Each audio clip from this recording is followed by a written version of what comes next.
Faktanya, Jakarta adalah kota dengan tingkat polusi udara tertinggi di Asia Tenggara. Saya pernah divonis oleh dokter karena pencemaran udara itu bilang krodit, paru-paru krodit gitu.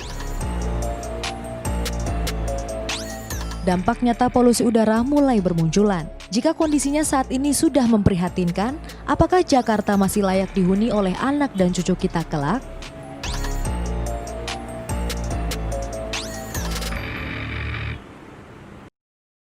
Halo teman-teman dan juga orang-orang yang sudah menonton. Pada kali ini kami sudah akan mempresentasikan. Nah, seperti yang kalian lihat tadi, dokumenter tentang pencemaran udara, kami juga akan mempresentasikan mengenai pencemaran udara, yaitu solusinya dan juga hasil survei yang kami telah buat mengenai pencemaran udara.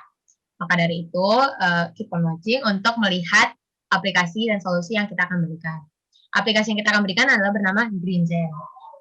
Dan sebelumnya kami akan memperkenalkan diri kami. Teman-teman saya bernama Dina Rizky Kurniasari, Khalifa Divianti, Muhammad Mirza R. Aulia, dan juga saya Normanella Tasya.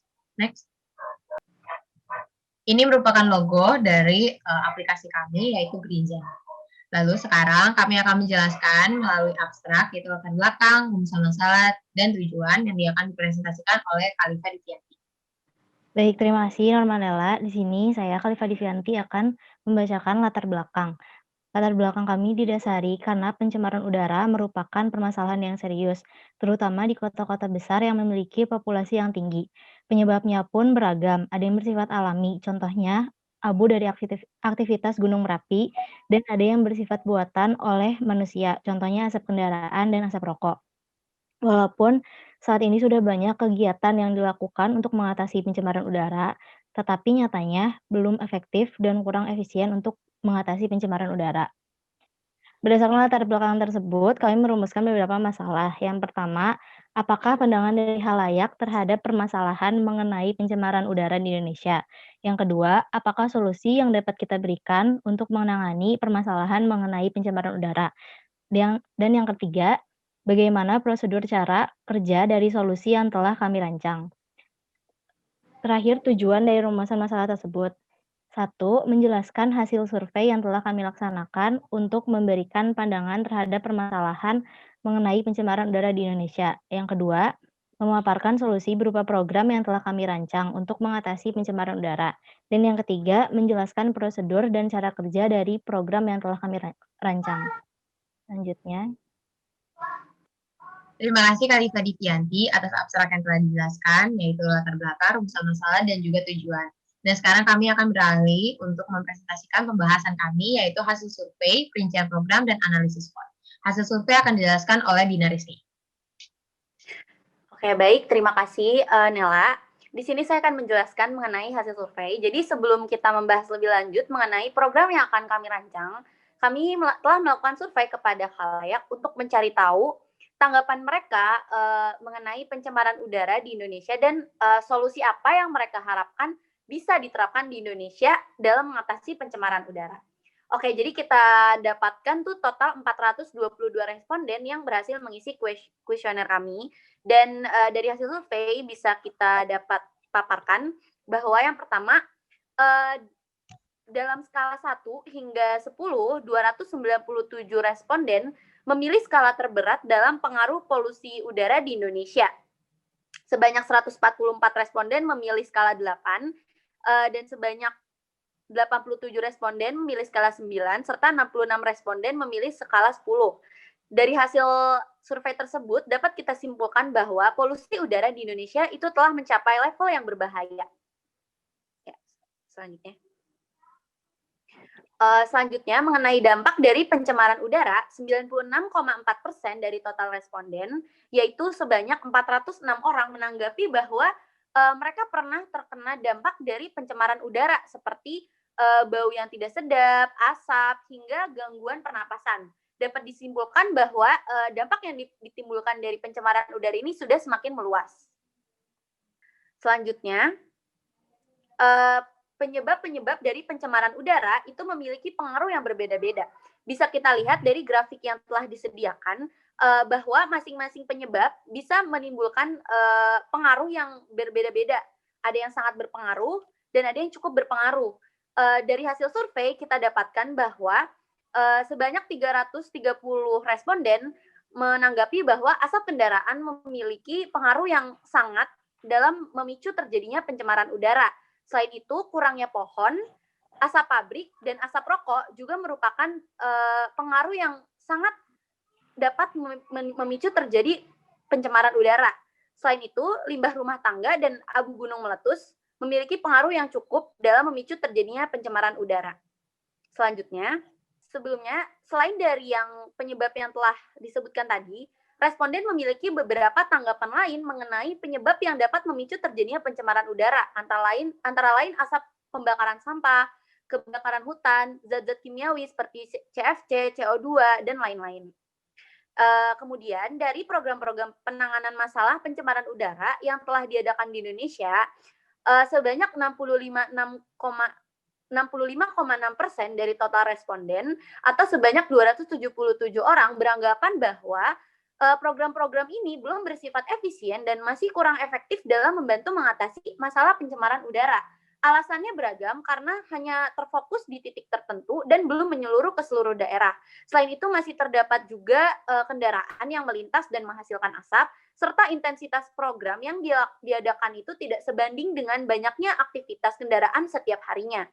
Selain itu, 37 responden lain beranggapan bahwa kurangnya kesadaran masyarakat dalam mengatasi pencemaran udara juga berpengaruh terhadap keefektifan program yang telah diadakan. Beberapa responden lain juga beranggapan bahwa kurang ketatnya peraturan pemerintah serta wawasan masyarakat dalam program-program yang telah diadakan tuh bisa menyebabkan ketidakefektifan berjalannya program. Sisanya 34,4% responden sudah menyatakan bahwa program-program di Indonesia sudah efektif dan efisien dalam membantu mengatasi pencemaran udara. Selanjutnya untuk saran program, ini merupakan hasil survei terakhir yang kita dapatkan bahwa sebanyak 103 responden menyarankan program penanaman pohon seperti reboisasi atau membangun taman vertikal untuk membantu memperbaiki kondisi udara. Kemudian ada sebanyak 83 responden menyarankan program yang dapat mengurangi polusi udara seperti mengganti transportasi umum menjadi transportasi ramah lingkungan, misalnya sepeda atau motor listrik dan lain-lain. Kemudian ada 81 responden merekomendasikan program yang dapat menambah wawasan masyarakat seperti webinar tentang bahaya pencemaran udara, kampanye untuk menggerakkan kesadaran masyarakat untuk membiasakan diri menanam pohon atau reduce, reuse, recycle. Kemudian sebanyak 60 responden lain menyarankan agar pemerintah mengetatkan aturan kepada masyarakat, seperti mewajibkan masyarakat untuk menanam pohon di rumah masing-masing atau membatasi penggunaan kendaraan pribadi setiap harinya agar masyarakat bisa lebih sadar akan dampak dan bahaya yang dihasilkan dari pencemaran udara. Sekian dari hasil survei yang dapat kami paparkan.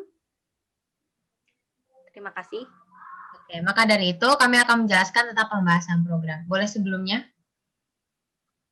Oke.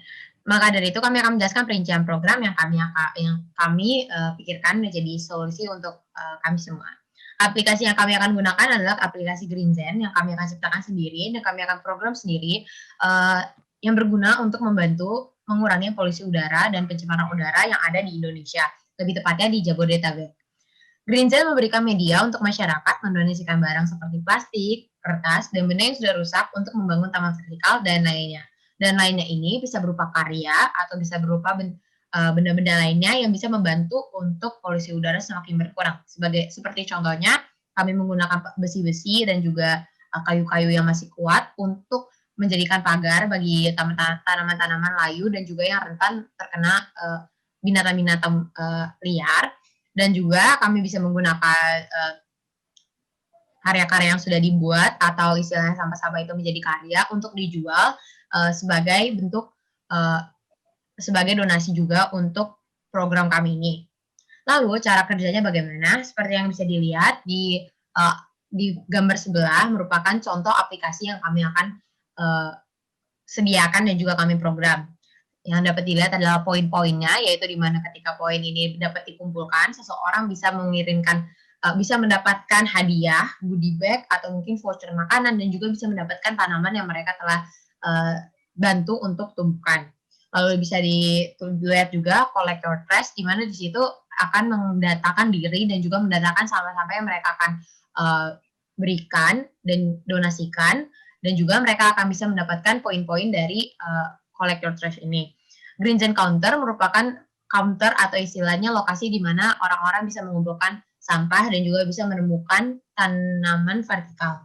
Plant trees ini juga bisa berarti di mana mereka bisa memplant trees dan juga mereka bisa mendapatkan informasi-informasi baru mengenai tumbuhan dan juga polusi udara.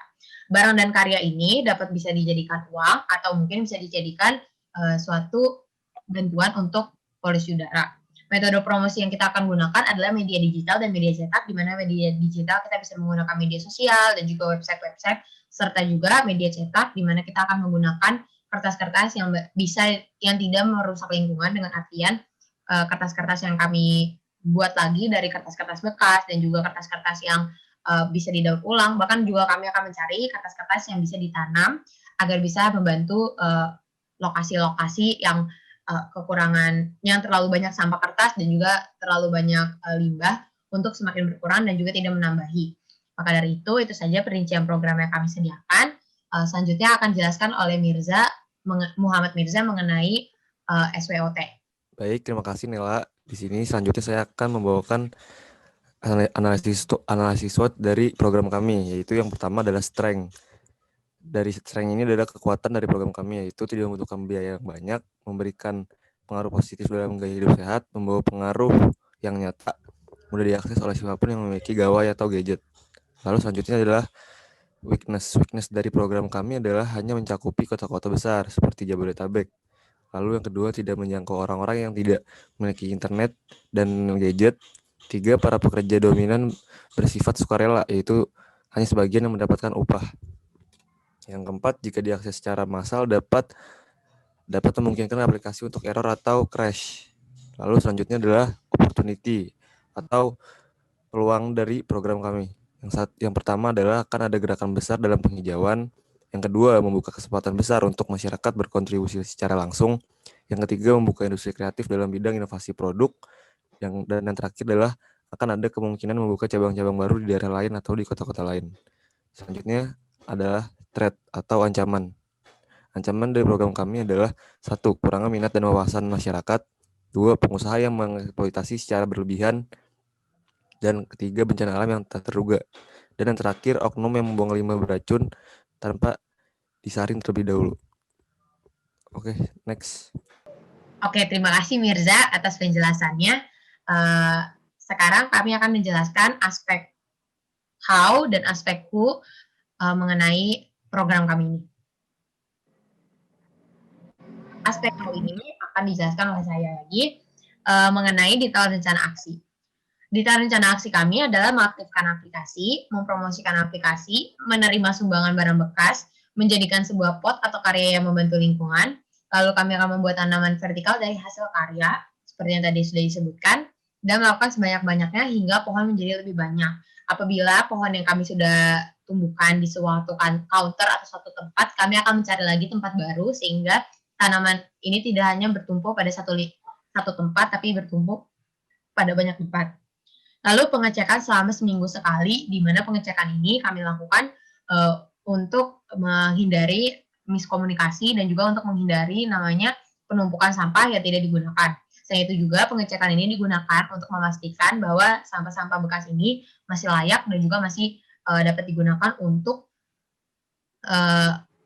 program ini. Apabila tidak layak, kami akan menggunakannya atau melakukannya untuk aspek lainnya, entah itu kami cari tempat untuk bisa dibuang secara bisa didaur ulang dan lain sebagainya. Yang terakhir adalah melakukan campaign, seminar virtual atau lomba-lomba untuk menyebarkan awareness atau wawasan kepada teman-teman dan juga kepada lingkungan mengenai hal ini sebanyak 2 bulan sekali. Lanjut, next. Lalu bagaimana rencana aksi akan dieksekusi? Anggota tim akan membantu masyarakat menukarkan sampah menjadi sebuah tanaman. Lalu menunggu menggunakan aplikasi memberikan sumbangan. Lalu setelah kita akan memberikan sumbangan, mereka bisa mendapatkan poin.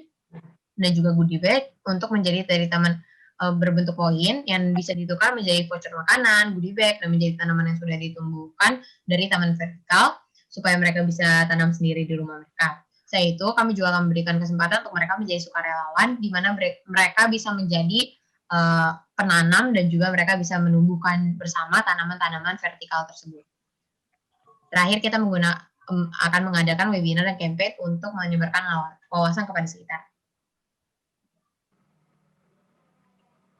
Aspek HU ini akan dijelaskan oleh Dina Rizky dan juga Khalifa Divianti.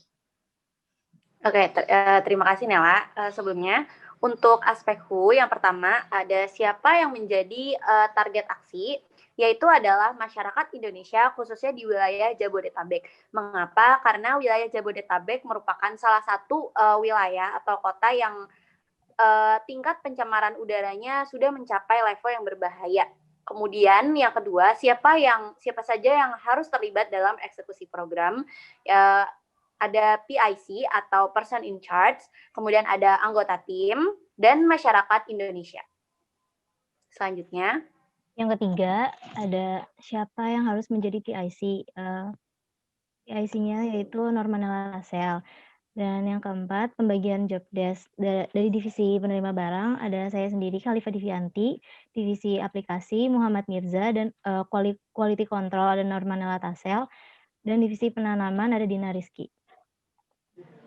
Sekian dari kami, terima kasih untuk memperhatikan dan juga terima kasih atas perhatiannya. Mohon maaf apabila ada ucapan atau kata-kata yang salah digunakan atau mungkin ucapan yang tidak mengenakan hati. Kami harap apa yang kami presentasikan bisa menjadi berkat dan juga bisa menjadi suatu wawasan bagi sekitar. Sekian dan terima kasih.